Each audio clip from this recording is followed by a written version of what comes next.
Hi friends, in this video I will be reading aloud article published in the newspaper editorial page on 30th of June.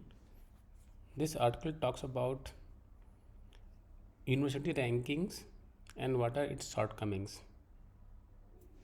So let's begin. The trouble with rankings. A university should be judged within its social perspective. A culture of ranking is dominating today's world.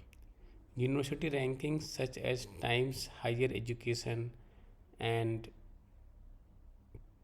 Quacquarelli Simmons create a huge uproar. But should they really deserve to be the yardstick of excellence in today's higher education? The concept of a university.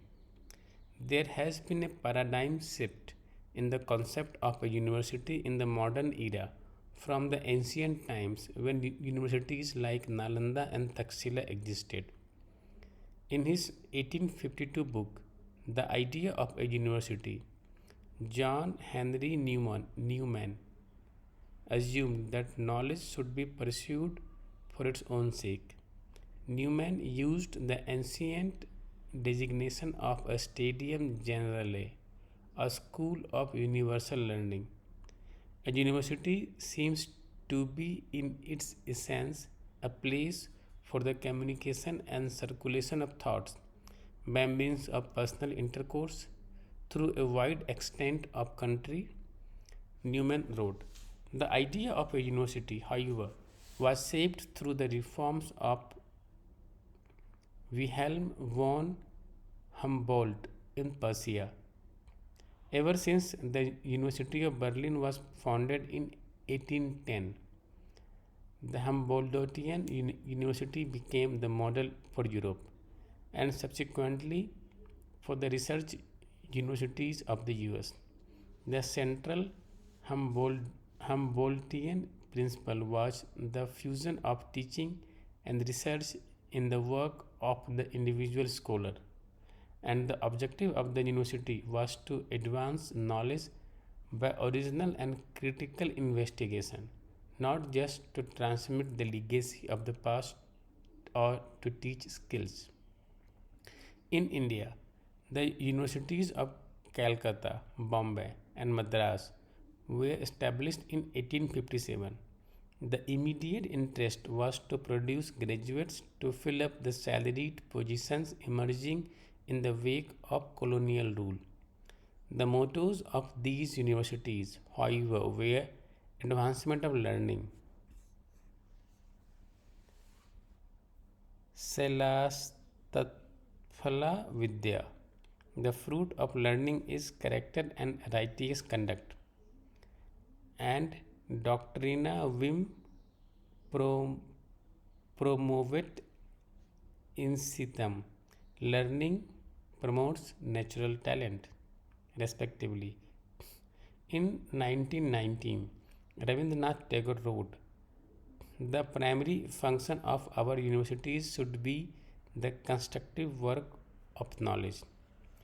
While the concept of a university has evolved a lot, blaming the contemporary universities from Newman's standpoint would be like blaming a jet engine for not having the excellence of a windmill. As the philosopher Alasdair in McLantyre said, back to ranking.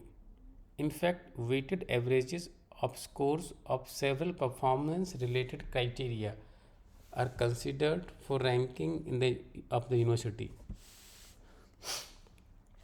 The criteria and their weights differ from one ranking organization to another.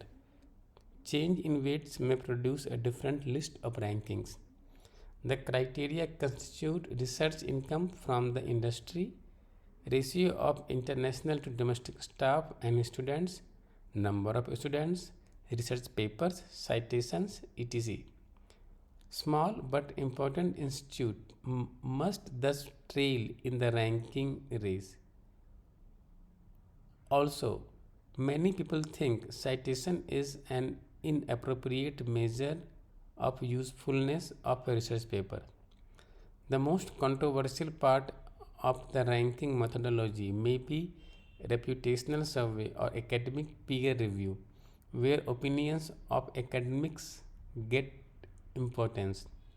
This component has significant weight, and these rankings have come in for criticism for too much emphasis on perception.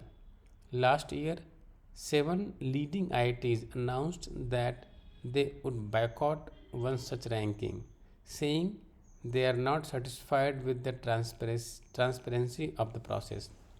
Churning out papers. Research publications is important to enhance the rank. Academicians, academics are expected to keep churning out papers.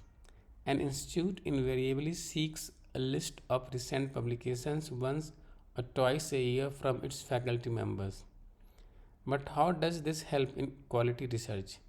Peter Higgs, the 2013 Nobel laureate in physics, believes that he would not have got a job in today's academic system because he would not be considered productive enough.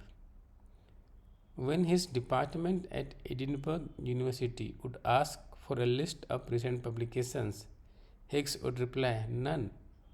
Still, today's academics are mostly confined within the world of such compulsory research and publication for mere survival.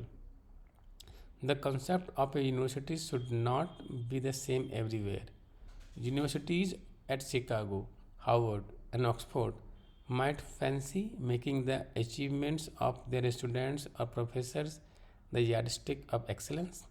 However, there are many universities which cater to local people as the only spectacle of higher education and prism of enlightenment.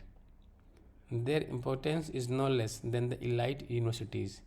A university should be judged with its social perspective.